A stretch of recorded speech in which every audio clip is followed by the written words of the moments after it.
एक वहाबी का फोन आया कल से मेरे पास आ रहा, मिंबर रसूल पे बैठा हूँ, खुदा की कसम सच बोल रहा हूँ। बोला यार हजरत आप तो बड़ी इस्लाह की बात करते हैं, लेकिन आपकी एक क्लिप सुनिए, आपने उसमें ये कहा है कि साहब वहाबियों का अकीदा अलग है, हमारा अलग है। मैंने कहा सुन, मैं इस्लाह की बात करता हूँ तो इसका मतलब ये कि तेरी तरफ से नरम हूँ मैं। क्या बात है, वाह वाह, बहुत अच्छा। कहने लगा हजरत मैं आपका बहुत बड़ा फैन हूँ, मैं बहुत सुनता हूँ। मैं नहीं सुनता हूँ। बोले बहुत वहाबी वो मौलवी तक हमारे सुनते हैं। मैंने कहा सुन, वो सुनता है तेरी बात है, अल्लाह करे तुझे तौफीक दे तौबा करने की, मगर बात नबी के गद्दारों की आई तो यहाँ नरम गोशा नहीं है। खुदा की कसम सगे बारगाहे आला हजरत हो। बहुत अच्छा। हाँ, सगे बारगाहे आला हजरत हूँ मैं। हाँ, मैं इसलिए करता हूँ कि मैं अपनी कौम के हाल देख रहा हूँ, लेकिन बात जब अकीदे की आएगी तो नरम इतना सा ना पाओगे। लेकिन हजरत कैसी बात कर रहे हैं? मैंने ऐसी ही बात कर रहा है। जब बात नबी की आ जाती है ना, हाँ, खुदा की कसम तो यहाँ खामोश रहा ही नहीं जाता। बहुत अच्छा हजरत, बहुत अच्छा, सही बता रहा हूँ, रहा ही नहीं जाता।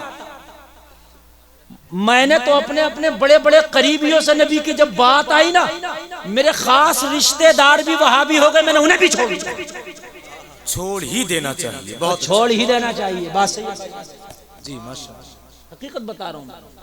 मेरा बाप वहाबी हो जाए, मैं बाप को छोड़ दूं। क्या बात है, नबी का नहीं होगा। हजरत अबू बकर ने अपने बेटे से क्या कहा था? है? बेटे ने कहा था कि एक जंग में आप मेरी तलवार के नीचे आ गए, मैंने बाप समझ के छोड़ दिया। कहा तूने छोड़ दिया, अगर तू मेरे तलवार के नीचे आता ना तो मैं बेटा समझ के नहीं छोड़ता, नबी का दुश्मन समझ।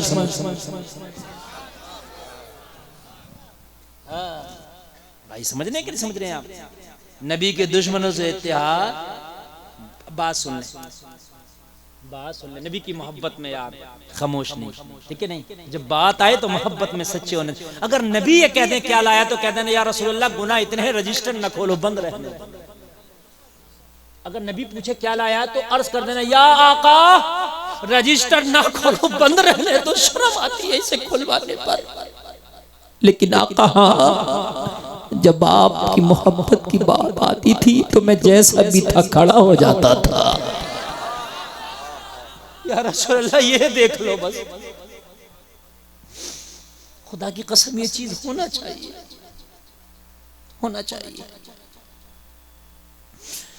आका मेरा रजिस्टर ना खोलो, मुझे शर्म आती है अपने नामा अमाल पर, लेकिन जब आपकी बात आती थी आका तो मैं जैसा भी था, जिस काबिल भी था, मैं खड़ा हो जाता था। या रसूल अल्लाह अगर ये अदा पसंद हो तो निगाह करम कर दे, अगर यही अदा पसंद हो तो निगाह करम कर दे। उन्हीं को आका मैदान महशर में मोहब्बत भरी निगाह से देखे कि गुनाहगार था मैं। एक बुखारी शरीफ की हदीस सुनना, बुखारी शरीफ की हदीस, मफहूम बता रहा हूं। एक शख्स था नबी की बारगाह में आता था, शराब पीता था, उस पर हद जारी होती, कोड़े लगते, फिर शराब पी लेता, फिर कोड़े लगते, फिर शराब पी लेता।